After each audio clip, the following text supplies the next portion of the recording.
How do I know if I'm guided? How do I know if Allah is happy with me? I mean, I'm trying to do this, and this, but I'm not sure if this is good enough or, whether Allah will accept it or not. And people have these kinds of notions, right? And then people ask, how do I know if my intentions are pure? And how do I know if my heart is clean? And I'm trying to do this dhikr and that dua, and which dua can I make that I can become XYZ? And so there's all this mystery as to where do I stand with Allah. So the first thing I'd like to share with you about that is that, the rock sticking out of the water is a pretty prominent milestone. It's not a mysterious thing. It's a pretty obvious milestone, right? Guidance is not some crazy mystical thing until you see a parrot in your dream. You don't know if you're guided or not. There's nothing crazy about guidance. Guidance is straightforward and simple. It's straightforward and simple. The first milestone in guidance is you are away from major evils. First milestone. You're doing good. Sometimes moms bring their sons to me. It's my favorite thing to, see moms humiliate their teenage sons by bringing them to Nouman Ali Khan and saying, Dr. But he's good, he prays, but he wakes a little, I have to wake him up for Fajr. I was like, Auntie, you have to wake him up for Fajr? Really? Yeah, he doesn't wake up on his own. That's horrible. This kid is just going straight to hell. No, he's not. There are kids who you could wake them up for Fajr and they'll hit you back. Your kid actually gets up and prays. One mother complained to me that he goes to the masjid but he's never there before the adhan. What planet are you living on? What planet are you living on? Compare this to the vast majority of kids his age. What he's doing, you should give him an award every morning. Make him his favorite breakfast every morning. For God's sake, he's going to the masjid. That's huge. She came to me to complain about him. I patted him on the back. I said, good job, man. Keep it up. That's awesome. I told off his mom, you should be proud. And he's like, he's we have these superficially high standards of what it means to be guided. For a young man to do that, to fight his sleep and, pray, to stay out of bad company. One came to me and said, he's 18 years old, he doesn't hang out with girls, he doesn't do drugs, he doesn't drink, he prays 5 times a day. It's just that sometimes he plays video games. And I said, Auntie, let him play more video games. Because the stuff he's not doing is amazing. The stuff he would have been doing otherwise. Or he really loves basketball. Or he spends a lot of time playing with his friends. I was like, when he goes on the weekend to play with his friends, does he pray? Yeah. So let him play. What's wrong with that? That's not, some kid's really happy right now. Then people come to me especially with kids, right? Ustad, I really want your advice on parenting. Okay, sure, yeah. How old is your child? 6 months. Let him be a baby. I really need your advice on how to teach my child Quran. He's 2 years old. Chill out. He's 2 years old. Let him be a baby. You don't need to turn him into a hafiz of Quran at 3 years old. Chill out. Relax. Why do you have to force these standards on them? Who created these standards anyway? And now what's unfortunately happened in terms of guidance is the majority of the ummah have the completely false standards of guidance. Completely false. If my child has memorized the Quran, he's guided. Or she's guided. If my child knows how to recite the Quran or finish reciting the Quran, they're guided. What? There are plenty of kids that have memorized the entire Quran and they are now in gangs. I know plenty of them in different cities in this country that I can name that are in jail, that are hufaz of Quran. They're in jail. That dealt drugs. Why am I saying that to you? Because our deen did not say once you memorize Allah's book, you'll be guided. Or once you recite beautifully, you'll be guided. Or once you dress a certain way, you'll be guided. It didn't say these things. Once you come to Sunday school, you'll be guided. Or when you go to Islamic school, you'll be guided. Guidance is actually some very fundamental milestones. The way you think. The way you prioritize life. The way you treat people.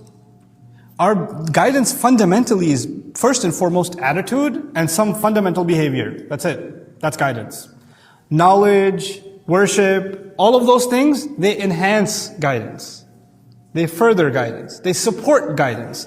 But we have removed from the equation our attitudes, our thought process, our behavior, our mannerisms. They don't have to do with guidance. It's just recitation and worship and appearance. That's guidance. That's all artificial. That's not guidance at all. So that road needs to be reestablished. And that road is not just in reciting the Qur'an, it's actually in restoring the thought process that the Qur'an inspired. It wanted people to think a certain way, to live their lives a certain way. Any case, so وَأَهْدِيَكَ إِلَىٰ رَبِّكَ, the road to guidance is a very simple one. On the side note, some of you might think this is very controversial. I have to share with you what I'm convinced of, not anything else. You are completely free to disagree. We're all students here, so am I, and I may be entirely wrong. But let me just tell you, when you study the Qur'an, beginning to end, and you study the life of our Messenger, beginning to end, and the advice that he used to give people when they would come to him and say, I want to be a better person, I want to go to Jannah, what should I do? The advice that he would give would be very simple. It's never complicated. It's never complicated. It's always simple. And it's not like, here are the 80 things you do to purify your heart. Or here's the manual of checking whether or not your heart is clean. No, it was nothing like that. It was just straightforward. How about afshu salam wa at'imu ta'am? How about you just say salam to people and feed people? Be more hospitable. Cool. That's what I gotta do? Yeah, just do that. قُلْ لَا إِلَهَ إِلَّا اللَّهُ ثُمَّ اسْتَقِمْ. Just say La ilaha illallah and be firm. Another one comes and he says, La taghdab, don't be angry. You have a temper issue, don't be so mad. Work on your temper. That's it. Done.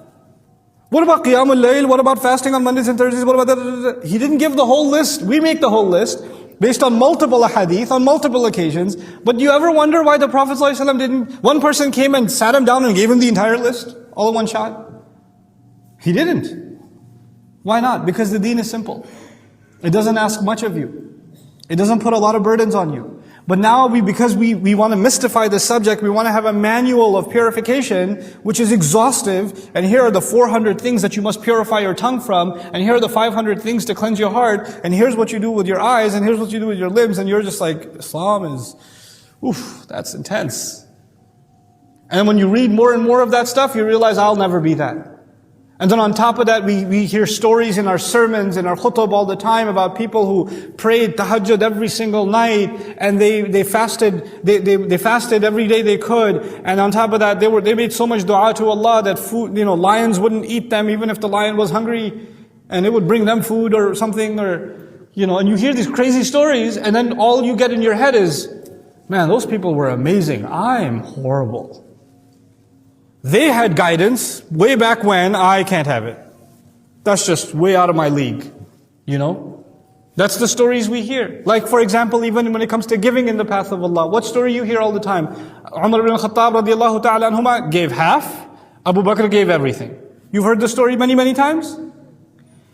Are those the only two Sahaba? There are thousands of companions.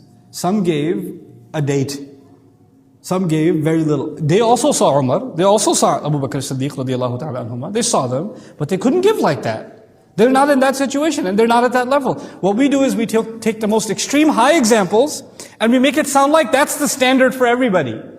That wasn't even the standard for the people around at the time. They were even an extreme, awesome case for the people around them. What to speak of us? It's not fair to do that. And Allah spoke about all of the companions and said, radiyallahu anhum wa radu anhum. We don't talk about the other stories. We don't talk about the wild stories. We don't talk about the stories where a sahabi comes to the Prophet ﷺ and says, Ya Rasulullah, I did something bad. What'd you do? I was a girl, I was walking by, she looked really pretty, I went over and kissed her. It happened in Medina, radiyallahu anhum. And he's like, pray 2 rak'ah. Done. Move on with your life. Just apologize and just don't make a big deal out of it. I'm not saying you go do that, guys. Just chill out. But I'm saying they were human. They were human. They weren't walking above water. It's not like that. So the notion of guidance is not some mystical, crazy thing. It's a simple religion. It's asking you to do simple changes. Make simple changes in your life, not big ones. What is wrong? All of you know. What is right? All of you know. All the prophets from history until now that the Quran records and talks about what evils they pointed out are the evils. They're the ones you get away from. Then there's of course icing on the cake. Walk into the masjid with the right foot. Make this dua before you go into the bathroom. Make this dua when you eat, etc. Those adhkar and those enhancements, those are basically bettering your religion. They're improving it. But that's actually icing on the cake. The cake itself, you can't forget. That's the fundamentals, and they're not many. They're not many. This is why the Prophet ﷺ made sure when you teach people religion, yassira wa la tu'assira. Make things easy, don't make things hard. Make things simple, make things easy, don't make them